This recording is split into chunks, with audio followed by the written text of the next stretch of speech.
2002년도에 무슨 일이 있었습니까? 우리나라에 2002년도에 무슨 일이 있었을까요? 예? 월드컵이 있었죠. 월드컵. 박수 5번만 치면 대한민국이 나오는, 지나가다가도 박수 5번만 치면 대한민국을 외치는 그러한 날이었죠. 그 당시 제가 이제 다른 교회 중고등부 부서를 맡고 있다가 이제 아마 여름에 이제 수련회 장소를 답사하면서 어느 지역을 갔어요. 고흥 쪽의 지역을 갔는데요.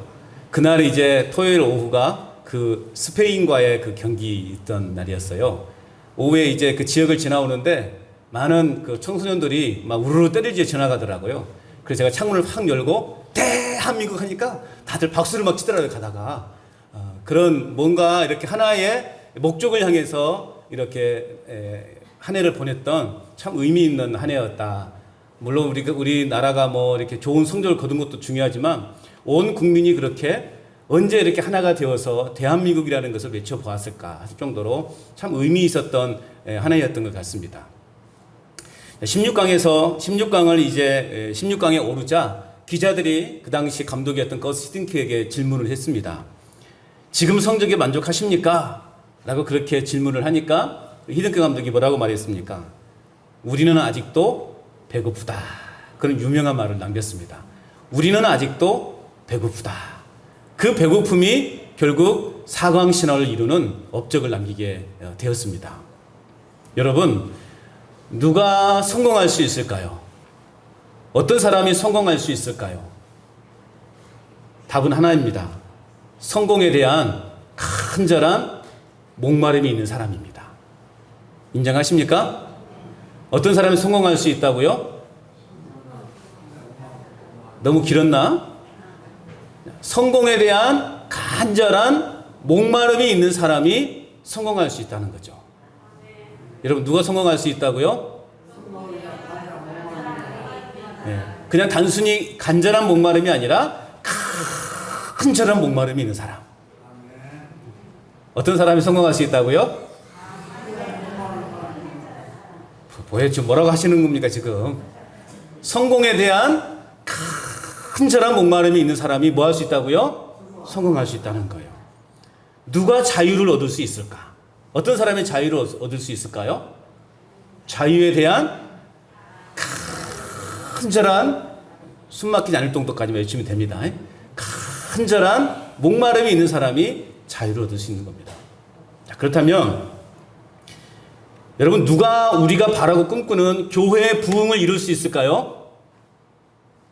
대답을 안 하셔보네. 누가 교회의 부흥을 이룰 수 있어요? 교회의 부흥에 대한 간절한 목마름이 있는 사람이 교회 부흥을 이룰 수 있습니다. 우리 모두가 교회의 부흥에 대한 간절한 목마름이 있기를 축복합니다. 여러분, 그러면 하나님의 은혜를 누가 받을 수 있어요? 이제 이해하셨습니까? 하나님의 은혜를 누가 받을 수 있어요? 하나님의 은혜에 대한 간절한 목마름이 있는 사람만이 은혜를 받을 수 있습니다. 여러분, 오늘 주일 예배 나올 때 어떤 마음으로 나오셨어요? 어떤 마음으로 나오셨어요? 그렇죠. 할렐루야. 간절한 마음으로 나오셔야 됩니다. 혹시 잊어버렸다면 지금부터라도 마음을 다시 잡으셔야 돼요. 어떤 마음으로? 간절한 마음으로 잡으셔야 됩니다. 은혜에 대한 간절함이 없는데 어떻게 우리가 은혜를 받을 수 있어요? 여러분, 주일 예배를 나오는 이유가 뭔데요? 하나님의 은혜를 받기 위해서 나오는 거 아닙니까? 여러분, 누구 눈치 보려고 나옵니까? 제 눈치 보려고 나온 거 아니잖아요. 나 또 교회 안 나가면 옆에 또 누구 건사님이 또 막 전화해갖고 왜 안 나왔어? 또 귀찮게 할까봐. 아이고, 듣기 싫어서 뭐 교회 나오신 분은 한 번도 없을 거라고 저는 믿습니다. 하나님의 은혜를 받기 위해서 우리가 나왔잖아요. 그럼 어떤 마음으로 나와야 돼요? 간절함으로 나와야 되는 거예요. 기도의 자리도 간절함으로 나가야 돼. 그 기도의 응답을 받을 수가 있는 겁니다. 여러분, 우리가 많은 것을 소유하고 있어서 행복한 것은 결코 아닙니다. 또 우리가 적게 가지고 있다고 해서 우리의 인생이 불행한 인생이냐? 또 그렇지 않다라는 거죠. 진정한 행복과 축복은 우리가 하나님의 그 은혜 안에서만 누릴 수 있다는 것입니다. 그러면 오늘 우리는 하나님의 은혜에 머물러야 됩니까? 머물지 않아야 됩니까? 머물러야 하는 것입니다.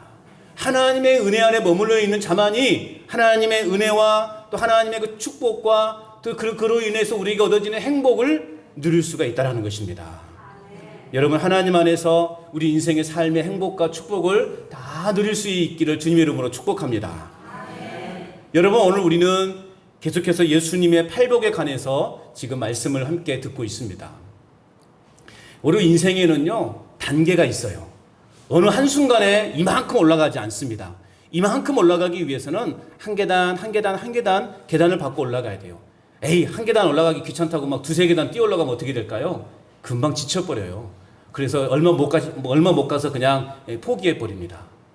신앙에도 마찬가지, 신앙에도 계단이 있습니다. 한 계단 올라가야만이 우리가 하나님의 그 풍성한 은혜, 또 흔들리지 않는 그 믿음의 삶을 살아갈 수 있는 것입니다. 오늘 예수님께서도 팔복에 대해서 말씀하실 때도 그냥 대충 예수님이 생각나시는 대로 막 그렇게 말씀하지 않으셨어요. 예수님이 팔복에 대해서 말씀하실 때도요, 단계별로 우리에게 말씀하셨어요. 자, 오늘 예수님께서 우리에게 네 번째 복에 대해서 말씀하십니다. 의에 줄이고 목마른 자는 복이 있나니 그들이 배부를 것이며.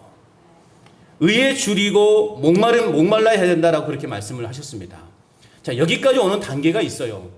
처음에 심령이 가난한 자, 또 애통하는 자는 결국 하나님과의 그 관계 속에서 내 자신을 발견하는 단계예요.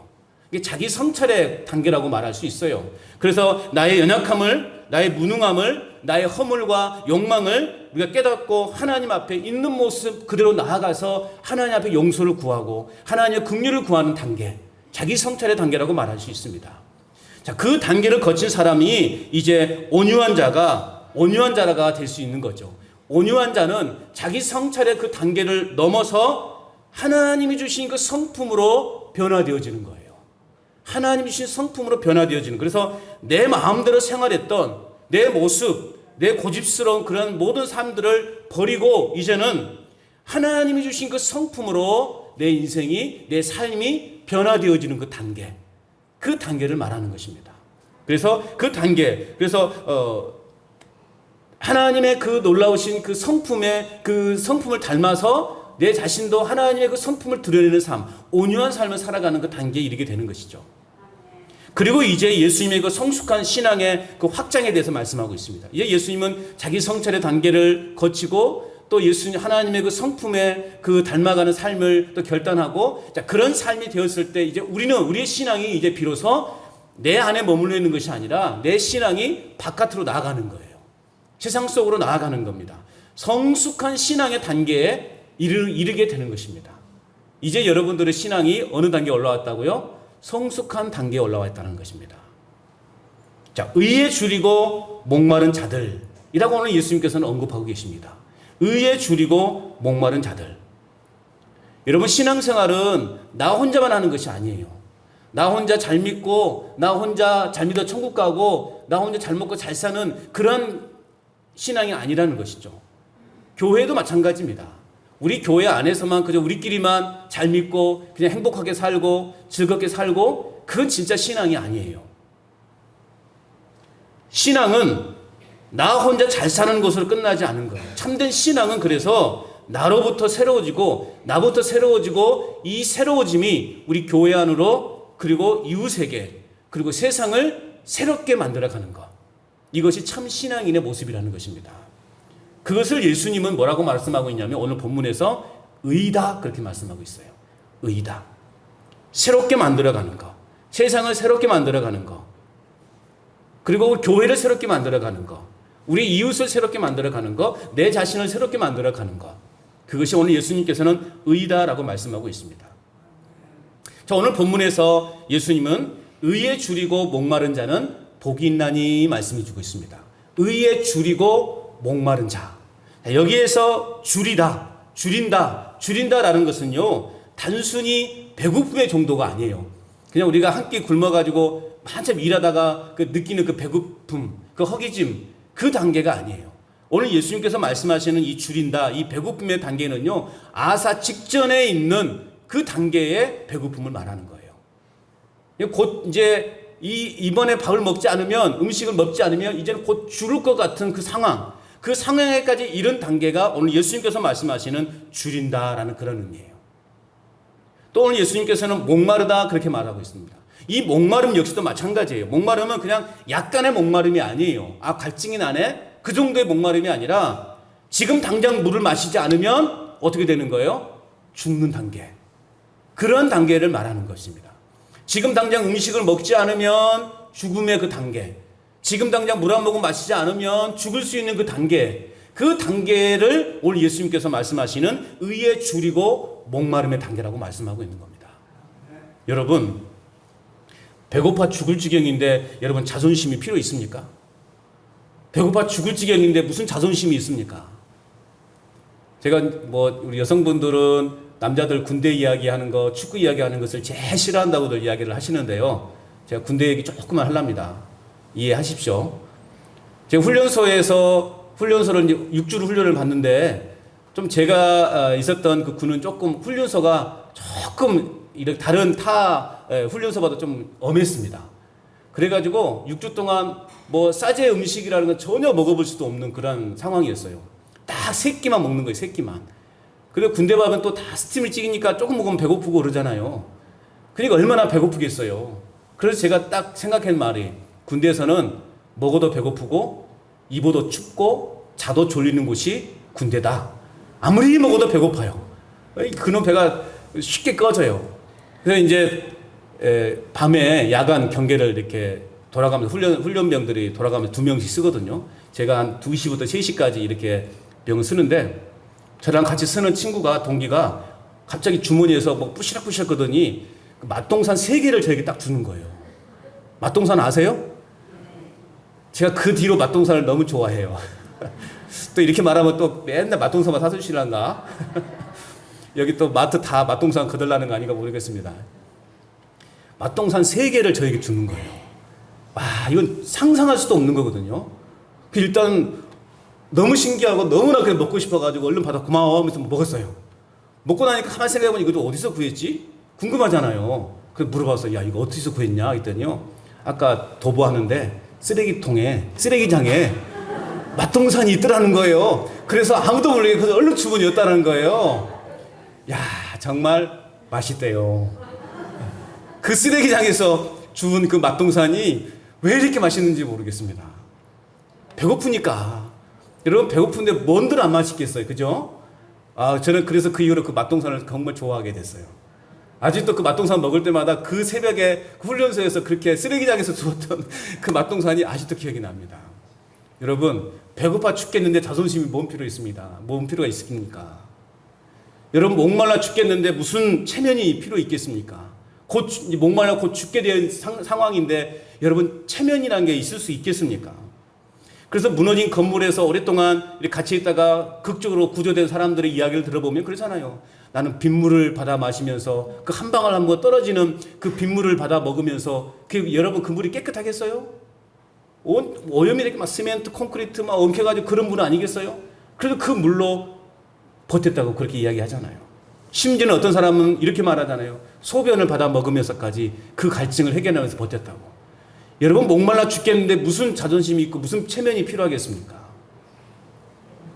자, 이것이 오늘 예수님이 말씀하시는 줄이고 목마름이에요.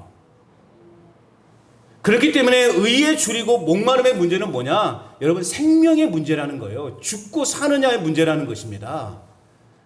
자, 그런데 이처럼 줄이고 목마른 자가 오늘 예수님께서는요, 복이 있다 말씀하고 있어요. 여러분, 이해가 되십니까? 목말라 죽겠는데, 배고파 죽겠는데 그게 복이 있대요. 이게 상식적으로 이해가 됩니까? 오늘 예수님께서 팔복 가운데 지금 4번째 말씀하고 있는데, 이 4번째 모두가 다 우리는 납득이 안 되는 말씀들이에요. 우리가 생각하는 거, 우리가 생각해 보니까 이해가 안 되는 말씀들을 예수님은 계속하고 있는 거예요. 아니, 목말라 곧 죽게 생겼는데, 배고파 곧 죽게 생겼는데 그것이 복이래요. 그게 복이 있다고 말씀하고 있어요. 자, 오늘 예수님이 도대체 무엇에 줄이고 목말라 하라라고 말씀하고 있는가? 우리 그것을 생각해 봐야 돼요. 여러분, 오늘 예수님은 무엇에 목말라 하고 무엇에 줄이고 무엇에 목말라 하라고 말씀하고 있습니까? 무엇에? 의에. 의에 대하여 줄이고 목말라 하라라고 말씀하고 있습니다. 자, 그렇다면 우리는 또 궁금증이 생깁니다. 또 문제를 해결해 가야 됩니다. 그렇다면 도대체 이 예수님이 말씀하시는 이 의가 도대체 무엇이건데 오늘 예수님은 이 의에 목마른 자가 되라, 배고픈 자가 되라고 말씀하고 있는가? 여러분, 이 의라는 것은요, 예수님이 말씀하시는 이 의는요, 한마디로 말하면 옳은 것이에요. 옳은 것. 뭐라고요? 옳은 것이에요. 옳은 것. 그런데 이 옳은 것은 여러분, 사람의 기준에서 옳은 것이 아니에요. 우리가 생각하는 옳은 것은 무엇입니까? 착하게 살아가는 거예요. 그죠? 착하게 살아가는 것이 우리 인생의 옳은 거예요. 또 바르게 살아가야 돼요. 또 우리 질서도 잘 지키는 거예요. 거짓말하지 않는 거예요. 남에게 선한 행실을 보여주는 거. 이런 것이 보통 우리가 생각하는 옳은 삶이에요. 자, 사람의 기준에서 우리가 이 옳음을 판단해서는 안 되는 거예요. 우리는 오늘 하나님의 기준에서 예수님 말씀하시는 이 의는 하나님의 기준에서 옳은 것을 말하고 있는 거예요. 단순히 우리가 그냥 착하게 살아가는 것, 그것이 의라고 말하고 있는 것이 아니라 하나님의 기준에서 보았을 때 옳은 것, 그것을 의라고 말씀하고 있는 겁니다. 그렇기 때문에 우리 타락한 인간에게는요, 애당초 이 의라는 것이 존재하지 않았습니다. 왜? 우리는 죄인이기 때문에, 우리는 근본 죄를 갖고 태어나기 때문에 우리에게는요, 하나님이 원하시는 이 의가, 이 옳은 삶이 우리에게는 없는 거예요. 우리는 의롭지 않은 사람들이에요. 그렇기 때문에 여러분, 만약에 하나님께서 의로운 자를 찾으셨다면 과연 하나님 앞에 설 자가 누가 있었을까? 단 한 사람도 없었을 거예요. 하나님이 나는 의로운 자를 찾는다. 의로운 자가 도대체 어디 있느냐? 라고 이렇게 하나님께서 살펴보셨다면 한 사람도 찾지 못했을 거예요. 왜요? 우리에게는 의가 없기 때문에. 하나님이 원하시는 의가 없기 때문에요. 우리는 하나님이 찾는 사람, 그래서 한 사람도 구원받을 사람이 없었을 거예요. 그런데 놀라운 것은 뭐냐? 하나님은 의로운 자를 찾는 것이 아니라 그 의를 갈망하는 자를 찾는다라는 사실입니다. 할렐루야. 다시 한번 말씀을 드려요. 의로운 자를 찾는 것이 아니라 의를 갈망하는 사람. 이해하셨어요? 그 의를 간절히 사모하는 사람, 그 사람을 하나님이 찾는다고 말씀하고 있는 거예요. 그래서 오늘 우리가요, 구원을 받을 수 있는 겁니다. 오늘 우리가 구원받은 존재로 살아갈 수 있는 것입니다. 할렐루야. 로마서 5장 8절에서 말씀하고 있어요. 우리가 아직 죄인 되었을 때에, 우리가 의로운 자로 변화되었을 때에 그리스도께서 우리를 위해 십자가에서 달려 죽으신 것이 아니라 어느 때? 우리가 죄인 되었을 때에. 할렐루야. 여기 우리에게 은혜가 있는 겁니다. 우리가 아직 죄인 되었을 때, 죄인으로 있는 그때에 예수님께서, 그리스도께서 우리를 위하여 십자가에 죽으심으로 하나님께서 우리에 대한 그 사랑을 확증하셨다 말씀하고 있는 겁니다. 여러분, 이게 은혜인 것입니다. 우리가 완전하게 의인이 되었을 때 우리가 하나님이 그런 의인이 된 자를 찾는 것이 아니라, 비록 우리가 죄인의 모습으로 있지만, 죄인으로 죄를 짓고 살아가고 있지만, 그러나 그 하나님의 의를 간절히 사모하는 자, 간절히 갈망하는 자를 우리 하나님께서는 찾으신다고 말씀하고 있습니다. 그렇기 때문에 여러분, 우리가 착하게 살아가고 있다고 해서 하나님 앞에 여러분 의가 될 수 없는 거예요. 우리가 착하게 살아갔다고 해서 구원받는 것이 아니라는 말씀이에요. 하나님께 속한 의는 뭐냐? 오직 예수 그리스도를 통해서만이 얻을 수 있다는 사실입니다. 그렇기 때문에 여러분, 의는 궁극적으로 예수 그리스도이십니다. 따라서 합시다. 의는 예수 그리스도이시다. 그렇습니다. 그래서 의인은 궁극적으로요, 예수 그리스도를 말하는 것입니다. 그렇기 때문에 우리는 그 예수님에 대해서 줄이고 목말라 해야 된다는 것입니다. 예수 그리스도에 대해서 우리는 줄이고 목마른 자가 되어야 된다는 거예요. 다시 예수님의 그 보혈에 우리는 줄이고 목마른 자가 되어야 한다는 것입니다. 십자가의 그 사랑에 우리는 줄이고 목마른 자들이 되어야 되는 거예요. 더 나아가서 말씀에 우리는 줄이고 목마른 자가 되어야 되는 것입니다. 여러분, 예수 그리스도에 줄이고 목마른 자가 되시기를 축복합니다. 자, 그렇다면 오늘 우리의 문제는 뭐냐? 오늘 우리들의 문제는 뭐냐? 아니, 이 땅을 살아가고 있는 우리 모든 그리스도인들의 문제는 뭐냐를 우리는 생각해 봐야 되겠죠. 우리의 문제는 뭐냐? 생활이 안정되고 풍족해지면서 여러분, 우리에게는 어느 날부턴가 영적 그 갈급함이 사라지고 있다는 거예요. 요즘 여러분, 우리는 먹고 살만하지 않습니까, 여러분? 먹고 살만하시죠? 다 못 먹어서 버리잖아요, 여러분. 그렇죠? 요즘 먹고 살만해요. 뭐 이렇게 넉넉하지 않는다 할지라도 예전처럼 막 하루 막 어떻게 뭘 먹을까 고민하지 않아도 여러분 요즘은 너무 많잖아요. 요즘 우리나라 그 복지가 얼마나 좋은지 모릅니다. 홀로 사시는 어르신들 매주 와서 돌봄의 그걸 받고 있잖아요. 잘 계신가 이야기도 나누고 대화도 나누고 또 치매에 걸리지 않게 하고 뭐 또 하고 막 이런 것들 많이 있잖아요. 또 좀 어려우면 국가에서 또 막 뭐 쌀도 주고 뭐 돈도 주면서 그렇게 생활이 그렇게 옛날처럼 어렵지 않아요. 먹고 살만해요, 요즘. 그런데 문제는 먹고 살만해지니까 그 갈급함이, 그 영적 갈급함이 사라지고 있다는 거죠. 여러분, 어렸을 적부터 여러분 신앙생활 했던 분들 생각해 보세요. 예전에 기도원에 얼마나 많이 가셨습니까? 예전에 막 기도원들마다 막 사람들이 꽉꽉 찼어요. 특히 이제 뭐 연초 되면 1월 1일 되면 구국기도회 하면서 막 기도원들마다 그냥 막 어쩌면 그분들의 그런 그 뜨거운 기도의 열기가 우리 대한민국을 이렇게 지금 아마 부흥하게 하신 줄로 모르겠습니다. 분명히 그 영향이 있었다고 저는 봐요. 과거에 그렇게 힘들 때, 먹고 살기 힘들 그때에도 불구하고 정말 하나님 손 붙잡고 막 그 마룻바닥에 무릎 꿇고 그냥 통성으로 기도하고 철야 기도하면서 그렇게 지냈던 시절이 있었지 않았습니까? 어려운 시절이었어, 그때는. 어려운 시절에는 정말 하나님 앞에 붙들고 하나님만 오직 하나님만 붙들고 살았어요. 그런데 요즘 먹고 살만하니까 그 갈급함들이 사라지더라는 것입니다. 요즘 기도원들마다 이게 예전처럼 그렇게 뜨겁지 않습니다. 또 지난주에 참 오래간만에 이 말씀 사경회라는 그 집회를 참여를 한 것 같아요. 요즘 그런 거 뭐 부흥회 그런 거 하기가 쉽지 않습니다. 사람들 모이지도 않고. 오늘 우리의 문제는 그런 거예요. 그 갈급함이 사라졌다는 거예요. 은혜에 대한 갈급함이 사라졌다는 것입니다. 왜 그렇습니까? 세상에는 우리가 믿고 신뢰할 만한 것들이 많기 때문에 그래요. 또 그런 것들을 많이 소유하고 있기 때문에 그래요. 특별히 하나님을 찾지 않아도 얼마든지 출세할 수 있고 얼마든지 높은 자리에 올라갈 수 있고 얼마든지 떵떵거리며 살 수 있는 그런 요소들이 많이 있기 때문에 요즘은요, 하나님을 그렇게 간절히 찾지 않은 것 같습니다. 그래서 세상은 성공은 우리에게서 그 갈급함이 사라진 형식적인 신앙으로 그리고 간절함이 사라진 그러한 습관적인 신앙으로 이끌 가능성이 너무나 많다는 거예요. 그러니까 여러분 교회 나와도 막 은혜에 대한 갈급함 때문에 나오는 것이 아니라 아까도 말씀드렸지만 그냥 주일이니까 나오는 거예요. 그냥 오늘이 주일이구나. 그래서 그냥 나오는 그런 생각을 가지고 나오는 경우가 너무나 많다는 것입니다. 여러분, 이런 형식적이고 습관적인 신앙을 우리는 벗어버려야 됩니다.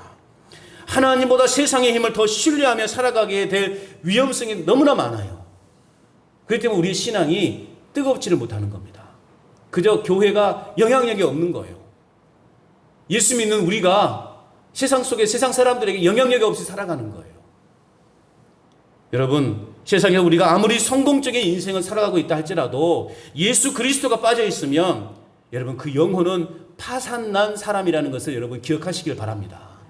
예수 그리스도가 빠지면 우리 인생은 아무것도 아니에요.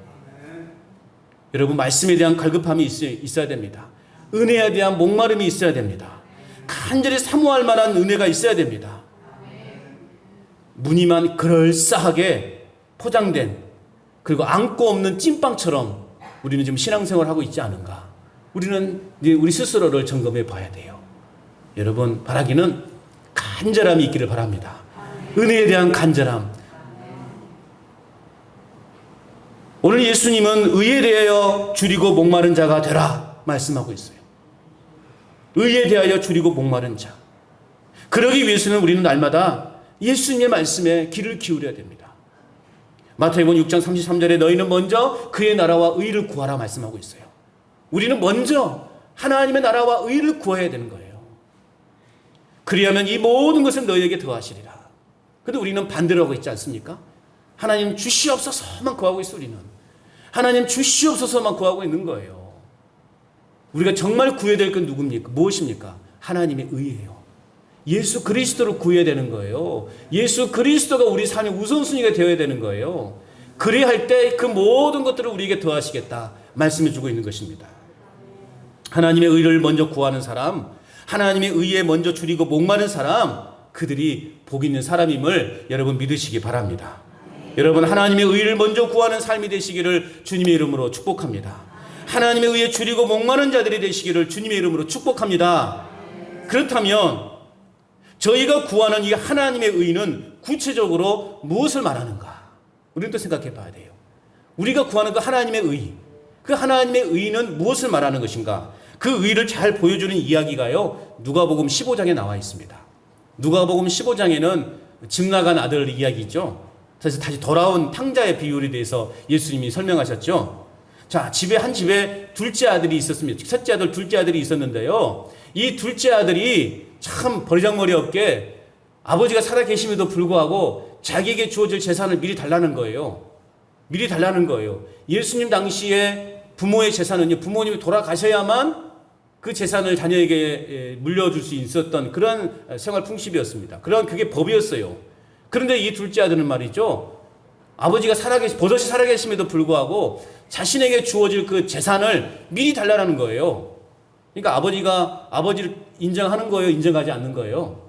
인정하지 않는 거예요. 하도 그냥 그렇게 때를 쓰니까 그냥 아버지가 재산을 줬어요. 미리 줬어요. 자, 그것을 가지고 이 아들은 세상으로 나갔습니다. 얼마나 좋았겠습니까? 늘 그냥 아버지의 그 테두리 안에서 또 형의 그 그늘 아래서 제대로 그냥 기도 높이고 살았을 터인데 돈도 있겠다. 이제 내 마음 누구나 내가 뭘 해도 나에 대해서 잔소리하는 사람도 없고 귀찮게 하는 사람도 없어요. 마음껏 생활했습니다. 마음껏 생활했어요. 있는 돈 다 그랑망탕하게 생활을 했습니다. 그런데 결국 어떻게 되었습니까? 돈이 다 떨어져 버렸죠. 그가 가진 부모님부터 아버지로부터 받았던 그 모든 재산을 다 탕진해 버리고 이제 굶어 죽을 지경이 되고 나서야 이 아들은 철이 들었습니다. 그래서 다시 내가 아버지의 집으로 돌아가야 되겠다. 돼지가 먹는 그 주염 열매를 먹어가면서 낀니를 때웠어요. 그런데 이제 그것조차도 먹을 수 없는 단계에 이르자 비로소 이제는 아버지의 집이 생각이 난 거예요. 그래서 아마 그때부터 집 떠나면 고생이다라는 말이 나오는지도 모르겠어요. 여러분 집 떠나면 고생입니다. 이제 비로소 이 아들이 철이 들었어요. 내가 아버지 집으로 돌아가야 되겠다. 그런데 아버지의 아들로서가 아니라 이제는 아버지의 종으로서 내가 돌아가야 되겠다. 그런 생각을 했어요. 그래서 누가복음 15장 19절 말씀에 보면 지금부터는 아버지의 아들이라 일컬음을 감당하지 못하겠나이다. 나를 품꾼의 하나로 보소서 하리라. 그러니까 아버지에게 나를 종으로 여겨달라는 거예요. 자, 그런데 놀라운 것은요, 여러분, 아버지는요, 날마다 그 아들이 돌아오기만을 손꼽아 기다리고 있었다라는 사실이에요. 늘 이렇게 동구 밖에서 혹시라도 오늘이나 올려나 내일이나 올려나. 여러분 명절날 자식들이 온다고 전화 오면 어떡합니까? 제 예전에 어머니 그래요. 어머니 제가 이제 내일 내려갑니다. 몇 시쯤에 도착할 거예요. 라고 분명히 말했거든요. 그런데요, 이 노인네가 수시로 전화 와요. 어디냐? 아니 내가 오후 5시에 도착한다 그랬잖아요. 한 오전 또 11시 되면 어디냐? 또 전화. 아니 내가 11시 오후 5시에 도착한다 했잖아요. 그러냐? 1시 되면 또 전화 와요. 어디냐? 여러분 안 그러셨어요?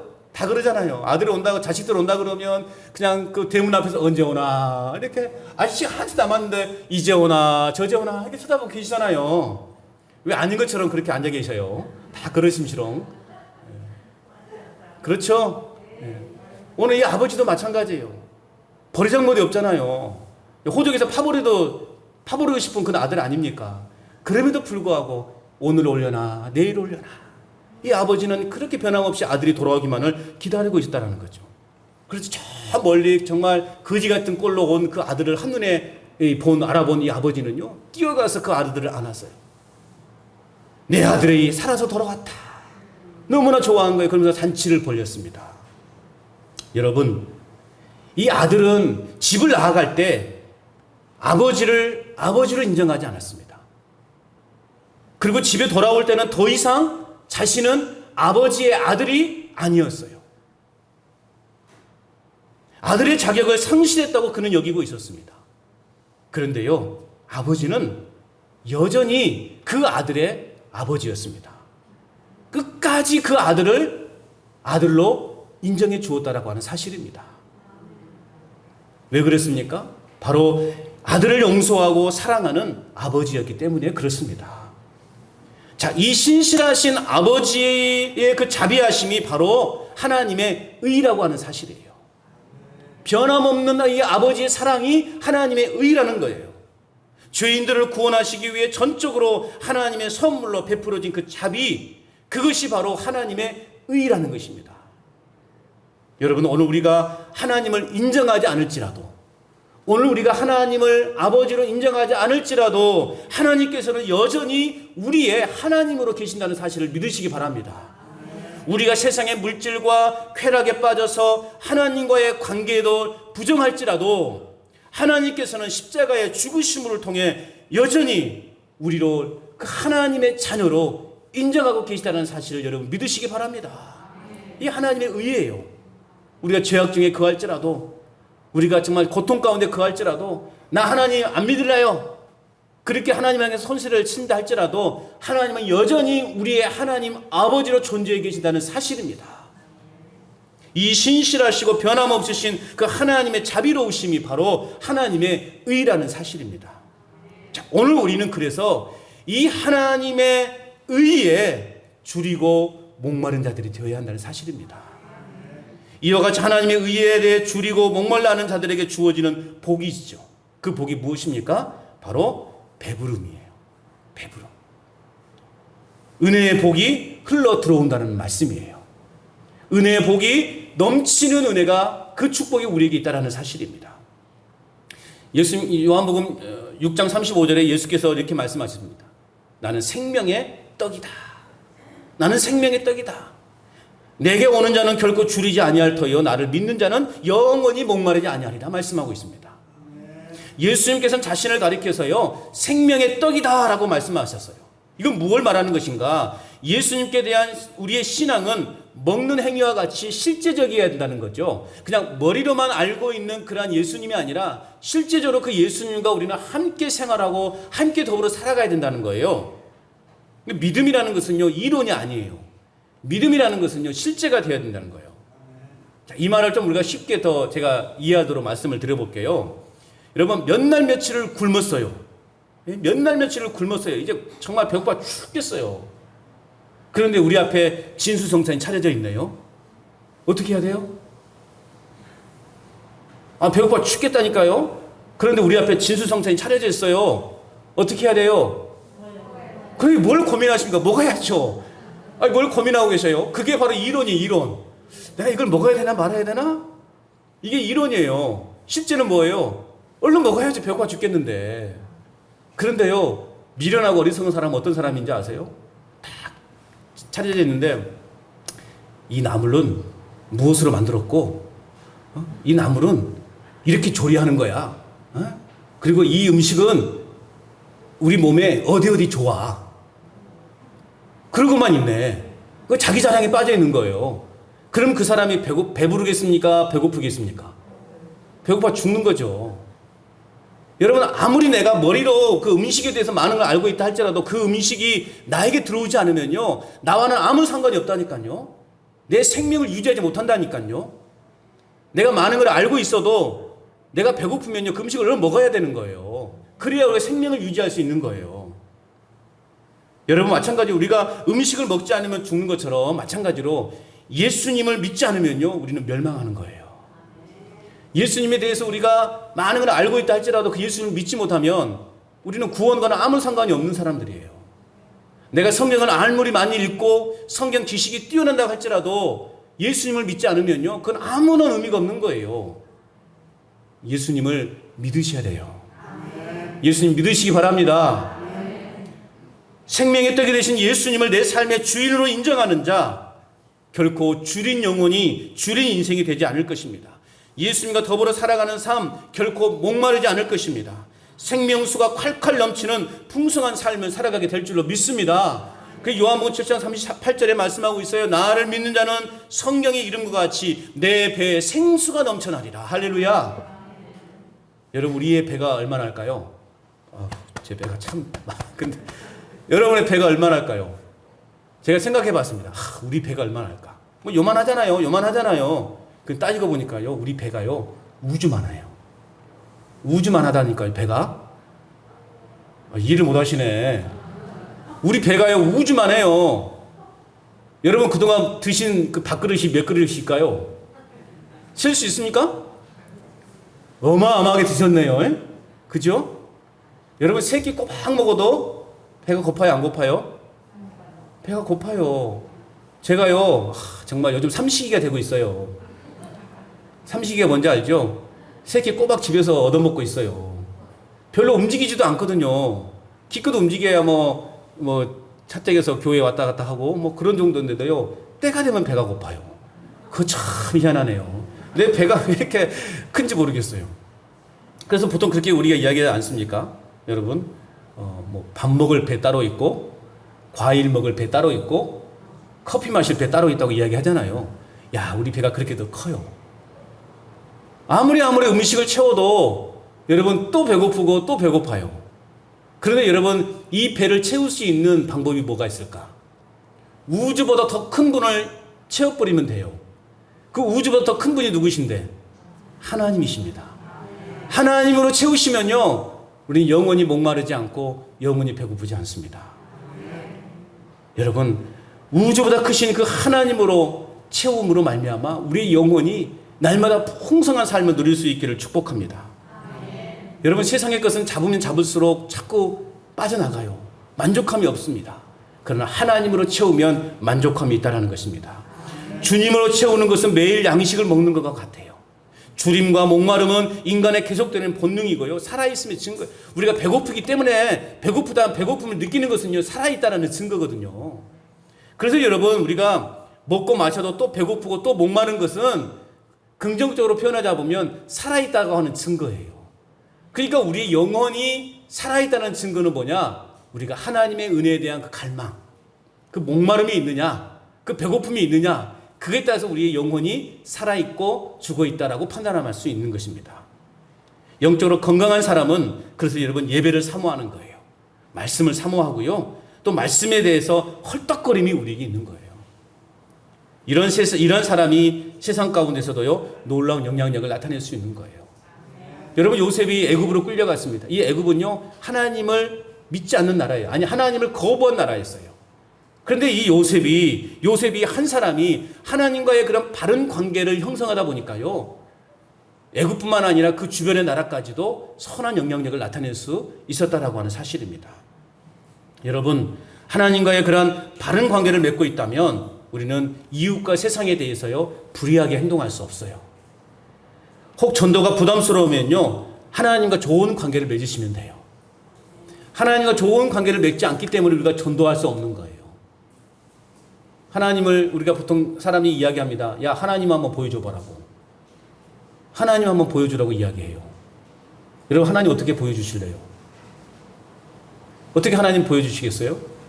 지난 새벽에도 제가 말씀을 드렸는데요, 우리의 얼굴은 하나님의 얼굴을 비추는 거울입니다. 인정하십니까? 아멘 하신 분들은 이제 마음의 부담감을 가지셔야 돼요. 야, 하나님 어디 있어? 라고 사람들이 우리에게 물어보면 우리는 뭐라고 해야 됩니까? 짠, 여기 있지. 그렇게 말해야 돼요. 왜요? 우리 얼굴은 하나님의 형상을 나타내는 거울이기 때문에. 우리 얼굴을 통해서 누가 나타나요? 큰일 났어요, 여러분들이 이제. 화내면 안 돼요. 얼굴만 인상 쓰면 안 돼요. 그러면요, 내가 인상 쓰면, 야, 네 하나님은 인상 쓰고 있네. 인상 쓰는 하나님이냐? 화내는 하나님이냐? 분노하는 하나님이냐? 그렇게 이야기할 수 있어요. 우리는요, 우리의 모습은, 우리의 얼굴은 하나님의 형상을 비춰주는 거울이다. 이제 하면서 점점 작아지고 있어요. 이제 이렇게 말하니까. 여러분, 전도는 우리의 일상을, 삶을 통해서 보여줘야 돼요. 삶으로 보여주는 것이 효과적인 전도입니다. 우리의 얼굴에서 하나님의 형상이 나타나야 돼요. 왜냐하면 하나님의 형상으로 우리는 지음받은 존재들이 아닙니까? 우리 내면에는 하나님의 형상이 다 자리하고 있기 때문에 그 하나님이 우리를 통해서 나타나야 되는 거예요. 선한 행실로 나타나야 되고, 또 방긋한 얼굴로, 예쁜 얼굴로 나타나야 돼요. 여러분, 웃으세요. 웃고 사세요. 이 험악한 세상 웃고 사셔요. 웃고 사셔야 됩니다. 사람들에게 기쁨을 줘야 돼요. 행복을 줘야 돼요. 그게 우리 그리스도인들의 모습이라는 것입니다. 이런 영적 배부름을 계속 지속하기 위해서는 우리가 예배를 그래서 간절히 사모해야 되고, 기도의 자리를 지켜야 되는 것이고, 말씀과 찬양의 삶을 중요시 여겨야 됩니다. 왜냐하면 이러한 것들은 하나님과의 좋은 관계를 맺을 수 있는 통로가 되기 때문에 그렇습니다. 여러분, 하나님을 믿는다면서도 우리가 하나님을 신령과 진리로 예배하지 못하는 사람은요, 의에 줄이고 목마른 사람이 아니에요. 하나님을 믿는다고 하면서도 우리가 교만하고 자기 의를 드러내는 사람은 역시 의에 줄이고 목마른 사람이 아닙니다. 하나님을 믿는다면서도 정직하지 못하고 부도덕하게 살아간다면 그 사람 역시 의에 줄이고 목마른 자가 아니라는 사실입니다. 여러분, 우리의 인생의 목마름은 끊이지 않습니다. 세상의 부귀영화를 다 누렸던 솔로몬이 전도서 5장 10절에서 말씀하고 있어요. 은을 사랑하는 자는 은으로 만족하지 못하고 풍요를 사랑하는 자는 소득으로 만족하지 아니하나니 이것도 헛되도다. 그렇게 말하고 있습니다. 성적인 그 목마름 때문에 남편을 5이나 바꾼 그 여인이요, 예수님을 만남으로 말미암아 그 목마름이 해결되었습니다. 돈과 권력에 목말랐던 그 삭개오도요, 예수님을 만남으로 말미암아 그 세상의 그 욕망과 목마름이요, 깨끗하게 해결되었다라고 하는 사실입니다. 여러분, 주님을 만나셔야 됩니다. 주님을 깊이 만나면 우리 인생의 주림과 굶주림은 해결된다는 사실을 여러분 믿으시기 바랍니다. 여러분, 그래서 오늘 우리는 무엇에 목말라야 해야 됩니까? 무엇에 줄이고 무엇에 목말라야 합니까? 오늘 우리가 진정으로 줄이고 목말라야 할 것은 하나님의 은혜입니다. 우리는 하나님의 그 은혜에 줄이고 목마른 자들이 되어야 되는 거예요. 그 은혜 없이는 저는 한시도 살 수 없어요 라고 그렇게 하나님 앞에 우리가 날마다 부르짖어야 되는 거예요. 하나님의 은혜가 없이는 안 돼요. 하나님 은혜 없이는 저는 못 살아요. 하나님의 은혜임을 고백하며 살아가는 저희들 되어야 될 줄로 믿습니다. 의에 줄이고 목마른 자에게 우리 주님은 배부름의 축복을 허락하여 주십니다. 영적 부유함의 그 축복을 허락해 주실 줄로 믿습니다. 시편 107편 9절에 이렇게 말씀하고 있어요. 그가 사모하는 영혼에게 만족을 주시며 줄인 영혼에게 좋은 것으로 채워 주심이로다. 할렐루야. 의에 줄이고 목마른 자는 복이 있나니 그들이 배부를 것이며. 아멘.